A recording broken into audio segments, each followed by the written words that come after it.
this is Meah Denee from Real Reality. Today we have Jordan Rock with me. I'm so excited. He's going to tell us a little bit about his comedy career, his acting career, and what else he has planned for the future.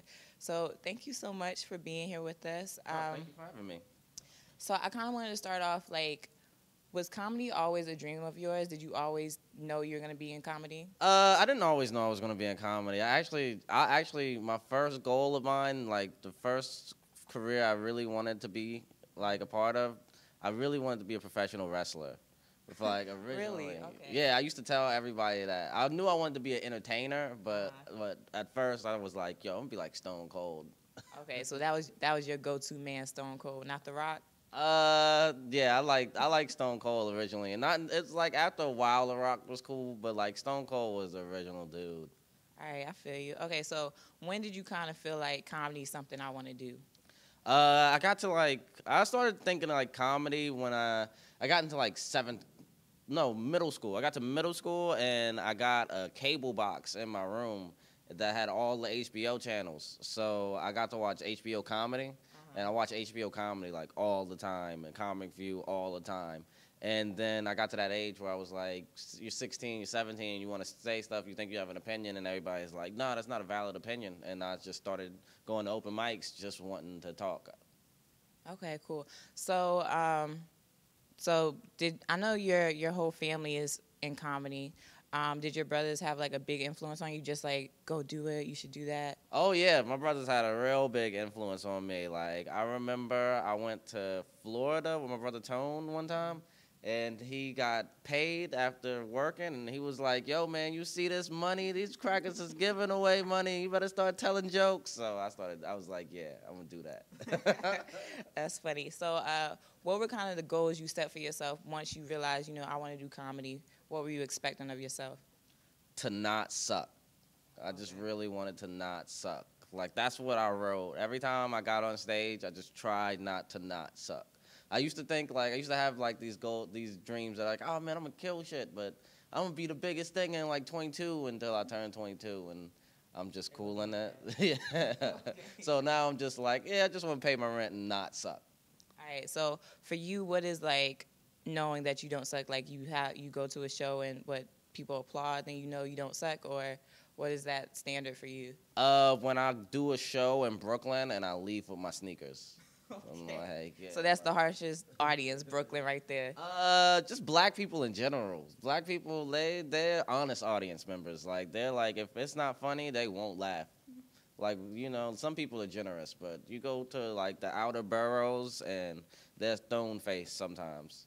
Okay, and I watched an interview with Kevin Hart, and he was saying that he was happy that now he has the black audience because before he didn't have it. All he has was white audience. So is that kind of do you feel like you have more of a white audience now, or is it like in between?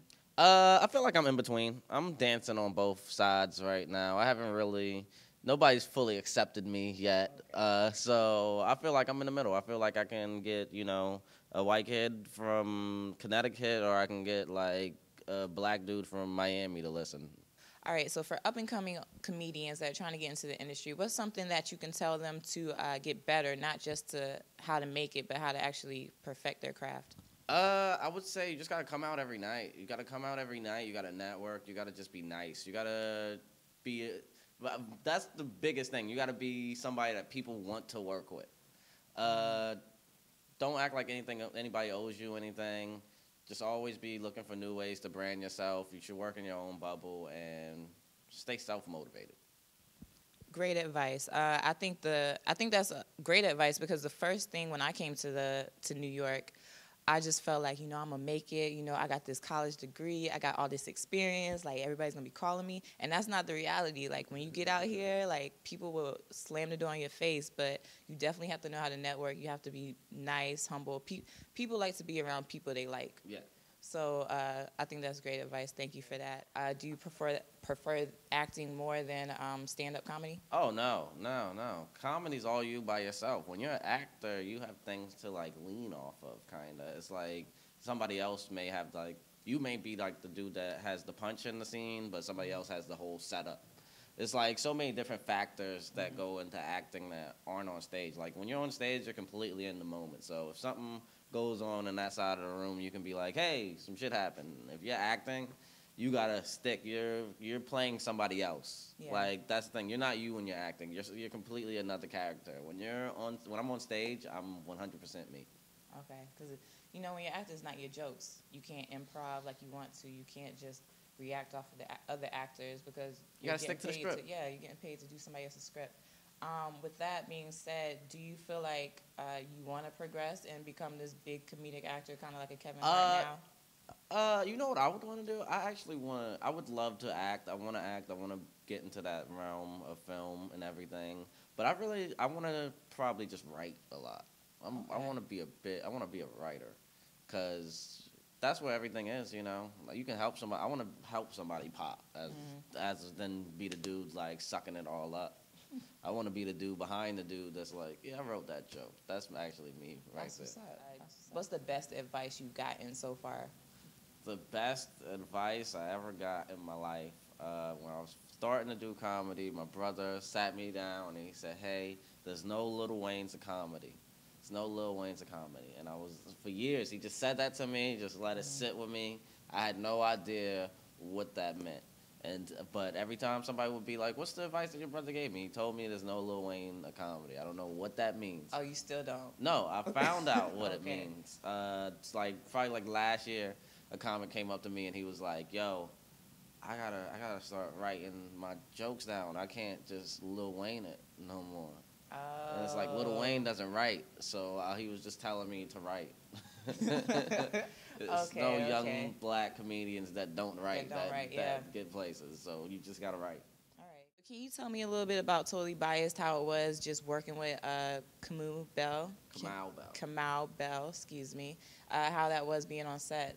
It was fun, just feeding off that different type of energy. It was fun working with Kamau Bell and the Totally Biased family, just because they were strictly from the West Coast. Like I never got to experience any of the San Francisco family comedy or the San Francisco comedy scene. I haven't gone out there yet, but everybody always talks about it. Everybody has good reviews, and those were like the dudes from the San Francisco scene, and they just imported to New York to make this show happen. And they made it happen. We went from one episode to every night. It's just, you know, the powers that be didn't let it go any further. But it was a fun experience because I was just working behind the scenes. But I still got to sit in the writer's room and see how writers write. I got to be on camera every week. I got to do the graphics, hop in the sketches. Oh, that's so great. it was a good experience. What projects are you working on right now? Projects that I'm working on right now for the 2014, because this is 2013's over. Things I'm working on, I'm still doing Productively Stoned. That's my free show that I do once a month at Karma Lounge, 51 First Avenue in between 2nd and 3rd Street. That's a free show every fourth Saturday of the month. Every last Saturday we do that. I'm going to start trying to push out more things under the Productively Stoned brand. We have the T-shirts. I'm getting some hoodies. Going to have some lighters coming out next year. Just branding that and keeping that free show going. Other than that, I'm probably just going to be touring. You can check out my blog, rockpapers.com.